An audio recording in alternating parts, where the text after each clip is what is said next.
Okay, hello. How's it going? Excuse me. Um, Welcome. Glad to be back here. I took a couple days off.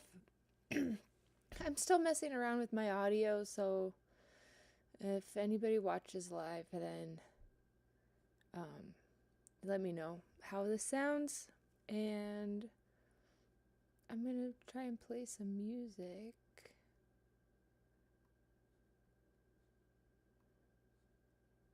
Here we go. Thanks.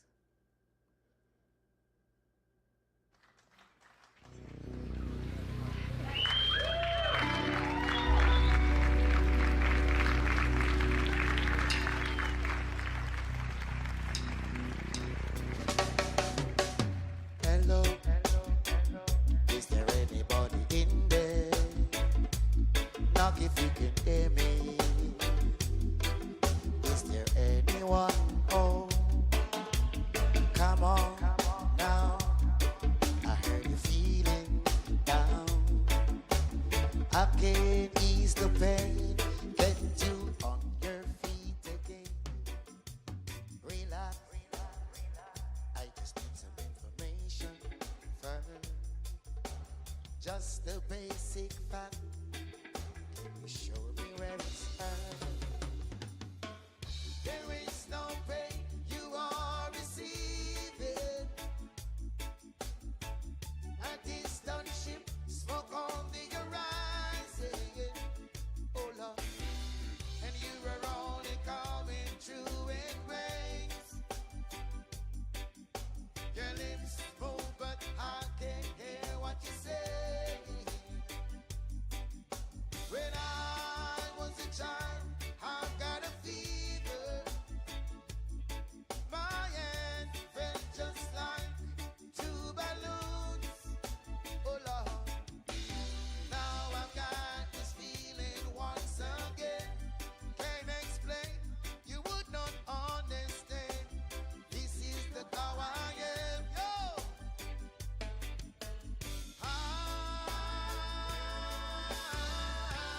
I've become comfortable now.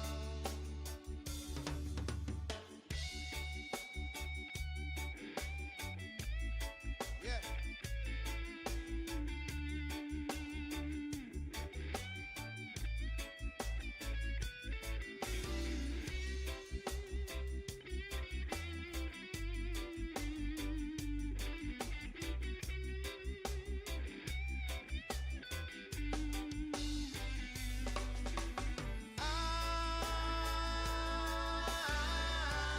I've become comfortable now. Okay, just a little pinprick. There'll be no more. If you feel a little sick, can you stand up to believe it's working? Good. I can take you to the show. Come on, it's time to go. There is no pain you are receiving. A distant ship, smoke on the horizon. Oh Lord, and you are only coming through with waves. Your lips move, but I can't hear what you're saying. When I was a child,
that, y'all.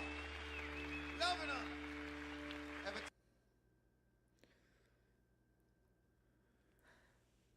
Okay, hey, thanks for bearing with me while I continue to mess around with audio. It sucks. Um, okay, so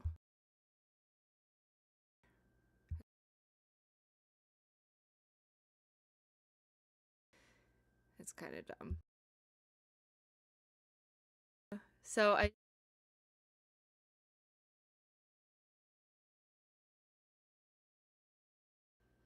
Hello. Okay, sorry about that. I have this microphone that's really silly. So, I'm trying to figure everything out. Um this looks like fireworks whenever I talk. It's really really goofy.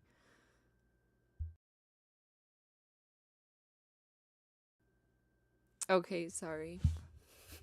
So, welcome to my test streams. I'm just trying to figure everything out. I'm really special, so um I I did set up a meeting if you want to join and chat about whatever. I got this quote from a book my mom just gave me, and it the book is called The Bait of Satan: Living Free from the Deadly Trap of Offense by John Bevere. This quote is from the Bible, Luke 17:1. It is impossible that no offense should come.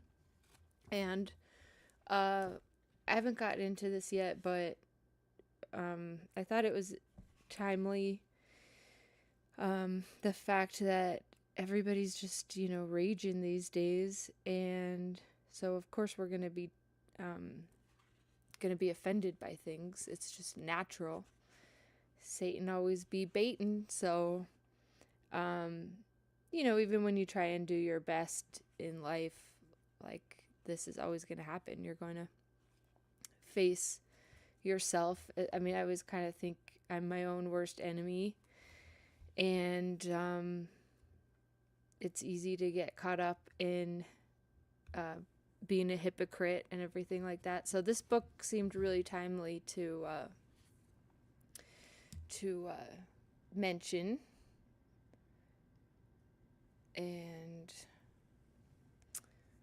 I got a new camera set up just straight off my phone, which is cool, better quality.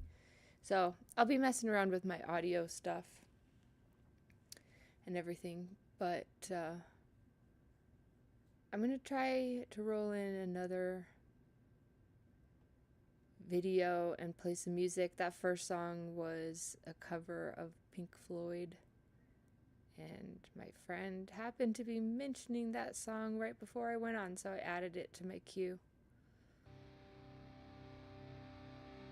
Check this out. The Dagger, a renowned huntress of demons, beasts, and scoundrels, finds herself plagued by visions of a mysterious shadow beast following her victorious battle the night before. Her latest trophy, the beloved henchman of a most powerful sorceress, has left the huntress fatefully ensnared by a vengeful enchantment.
All right, sweet, huh?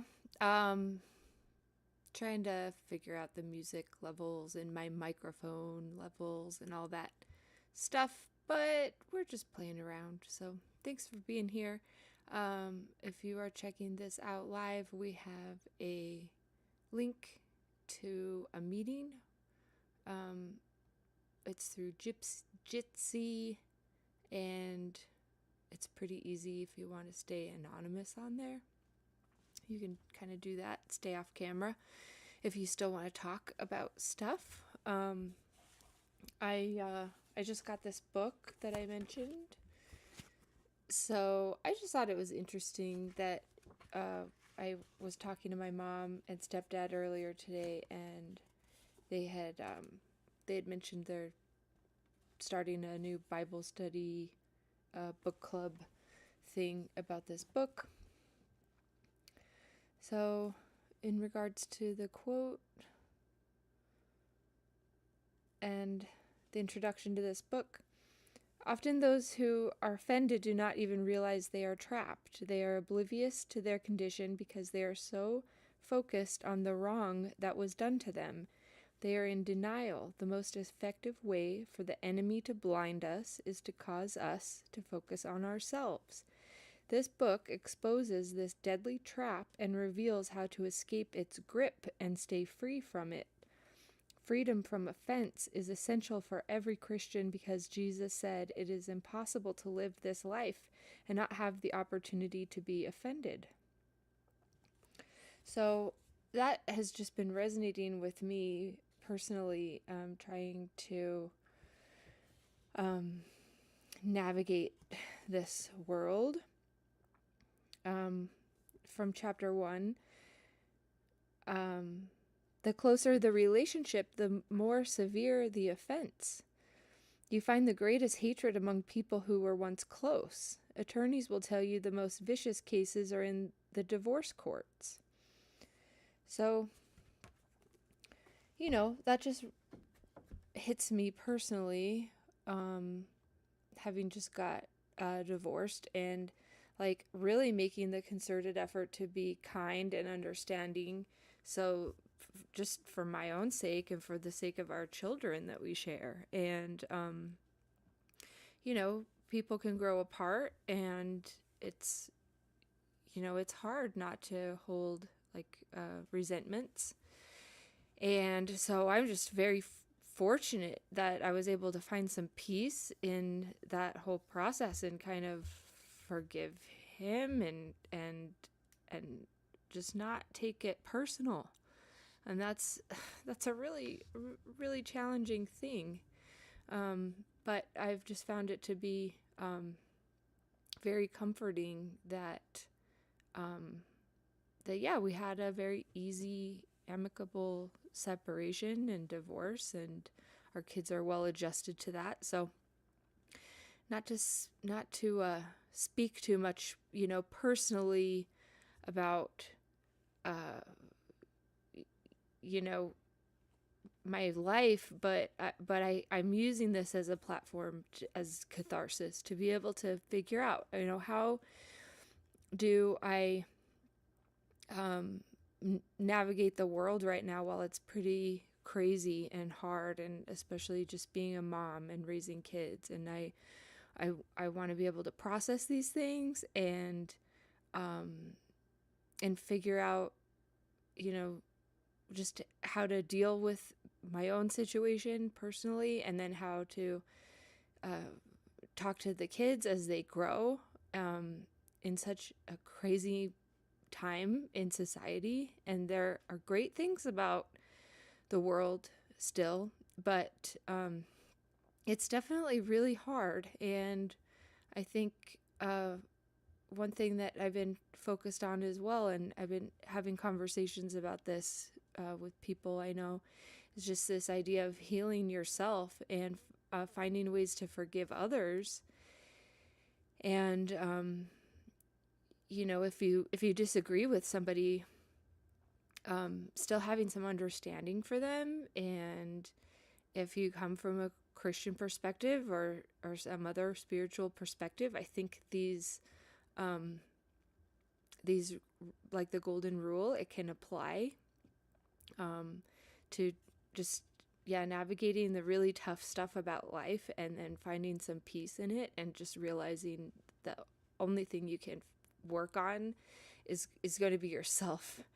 And you sort of have to let all the other noise go. So I found some peace with that for myself. And I haven't really strictly abided by like a Christian spiritual practice. I've frankly been like really disillusioned by a lot of the church institutions. And yet I'm really grateful now I've been able to get back into this feeling of a connection with God. And that can be sometimes hard to talk about with people, because I don't like proselytizing. And I also think it immediately turns people off because they have immediate judgment. It's one of those triggering things, those topics.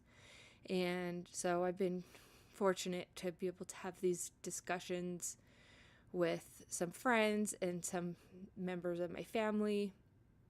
And that has been very great comfort to me, and gives me a reason to just keep going, like when things get really tough in general.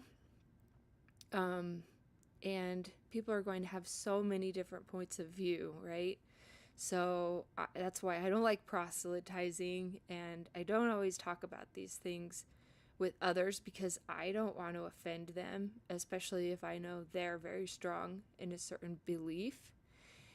And so, all this being said, it's just something I've been processing and going through personally. And, that's why I'm grateful to have this kind of platform to just work out these thoughts out loud. It's great to have personal one-on-one conversations, for sure. But this just kind of challenges me to get out a little bit beyond myself and my own, like, very small social circle, and maybe hear perspectives from other people. And I'm open to that, and I want to always make sure that I have like a platform that allows a conversation that discusses the nuance of things. And I think that's a way to break through our own like hypocrisy, if we're willing to entertain some ideas from other people. I especially like to read things and listen to things that I actually disagree with. I try to dig deeper into those perspectives, not just affirm like my own bias in the content that I take in.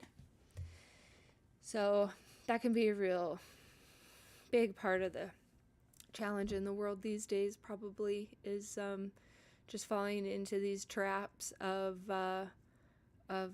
one good word for it is hyperbole. And I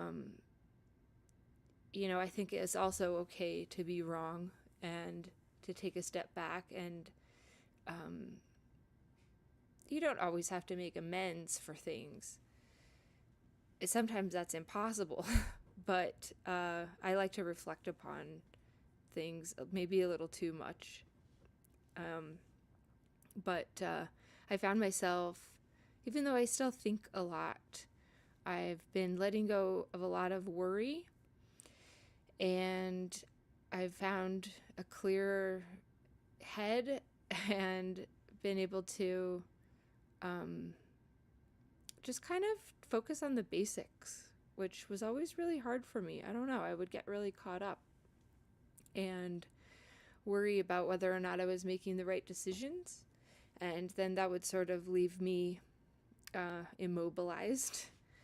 And I frankly just kind of became a hermit for a while, and so I'm just now like starting to come out of that, and it's been gratifying because I have been able to make some connections with people that definitely have different points of view than I do, but you know, we still get along and we still have something to offer, even from coming from different places.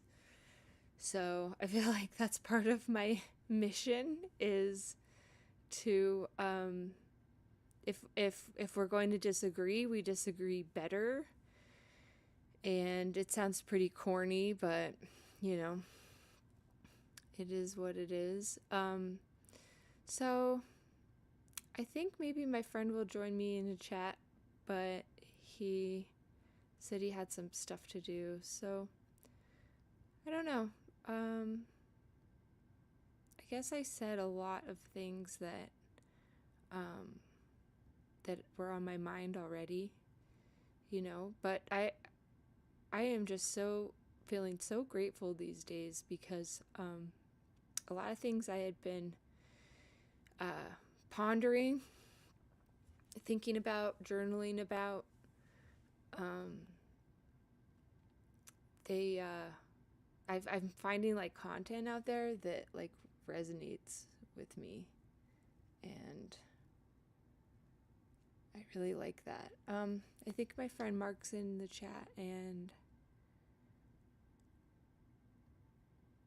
I don't have the meeting open. I don't have the meeting volume open yet. So try and talk to me before I bring up that audio because I can't hear the chat yet. But yeah, this is a friend that I've been talking to about these subjects a lot lately, and that's been so helpful for me.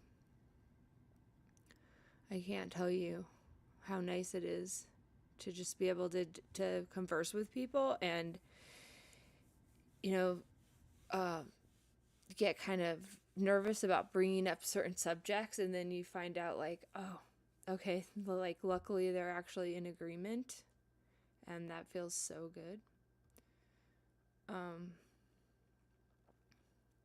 So also my other title picture, I don't care about being cool, I want to be so kind that it freaks people out. I just thought that's funny because you know recently I I tried to help some people out, and it really kind of burned me, and I won't get into it yet. I may share the story another time. But I was just kind of I was just like complaining to some people that know the story that like what happened. I was trying to be kind to somebody, and it got me in trouble ultimately.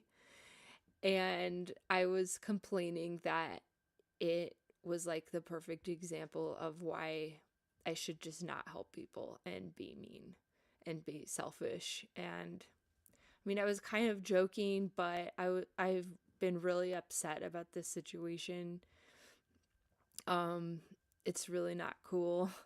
And it is, I do take responsibility for it ultimately, but it's just one of these uh, really important lessons to learn that even if somebody burns you and you get really hurt, like maybe you don't want to close yourself off completely. You just want to focus on like having better discernment.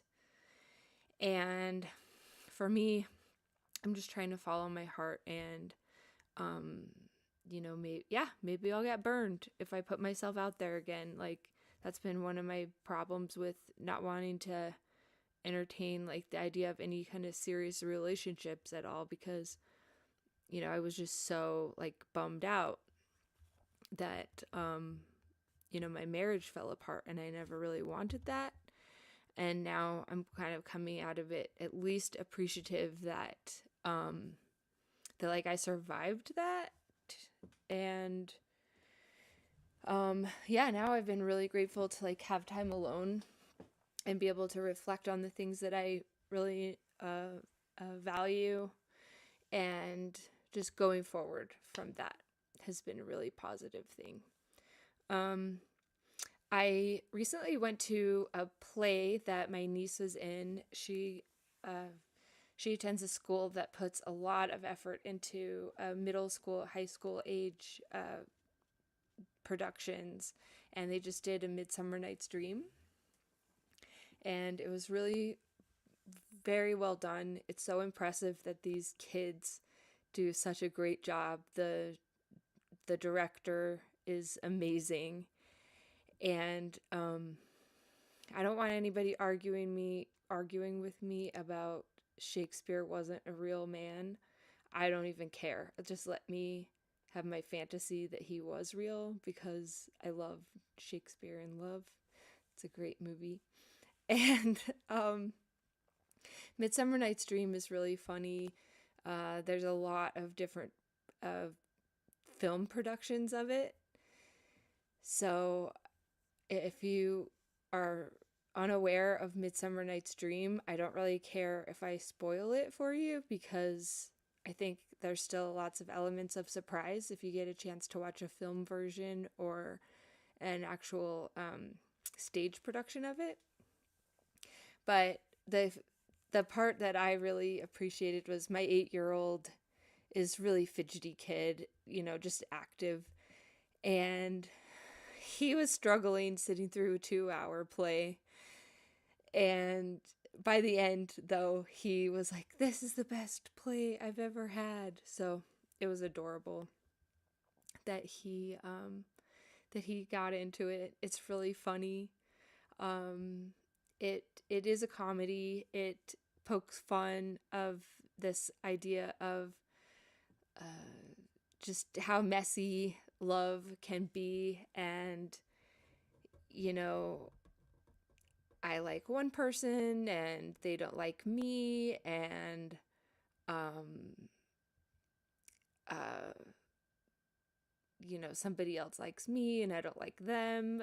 Like, just how that is like so common in life, where things get so topsy-turvy, and it makes fun of that whole thing, as if the fairy world is sort of interfering with these people's love lives.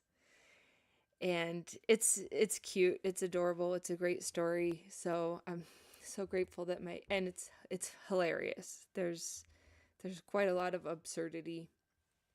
So um I had a great time attending that play, and my niece was a little fairy and she was so cute, and all the kids were really great.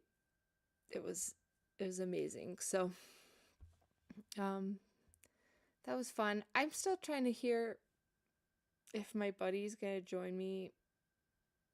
I see him in the meeting, but I can't hear him, so I guess I can just keep talking for a little bit. But yeah, so there was another thing that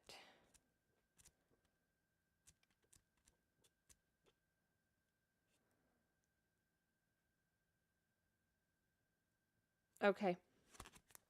So here's another thing from this book.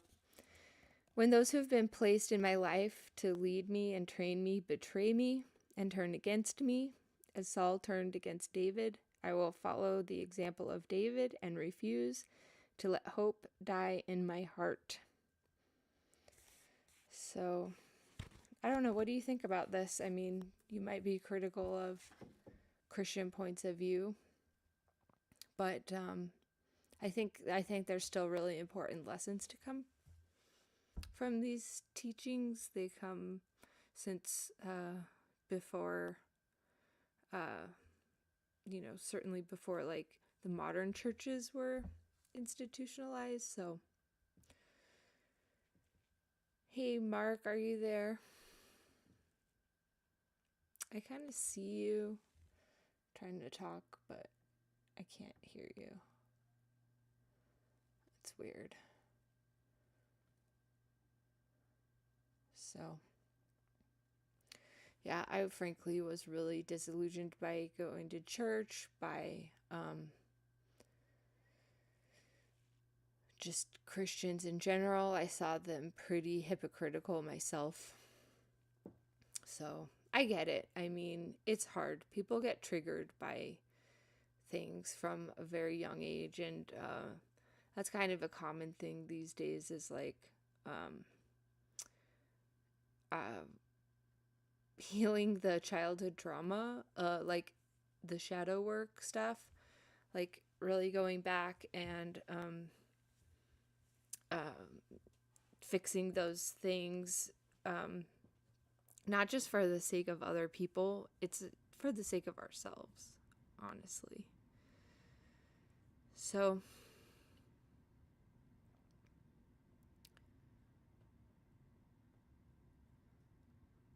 I don't know, Marconius, where are you? I see you there in the meeting, but I can't hear you. So, I don't think anybody else wants to join the chat. I don't think anybody else is actually here watching the video live. So, I might just call this a night and get to have a continuance to this conversation. I do want to keep these streams somewhat shorter and not feel like I need to keep them going and going and going. But yeah, I think I'm going to cut this off now. And I am just so grateful that I've been able to kind of work on this as like a passion project thing, just sort of my catharsis. So thanks for being here. Really appreciate if you've watched. And if you have any comments or any topics that you might want to discuss, if you want to come in live on a chat, I'm going to try and schedule these all in advance and give people a heads up as to when they're going to go live. And then I will almost always have a meeting open for discussion if you feel like you want to call in and chat. Otherwise, you can just shoot me a message of some kind and make a suggestion for a topic, or let me know your thoughts about anything that I've said in these past videos. So thank you. We'll see you soon. Bye.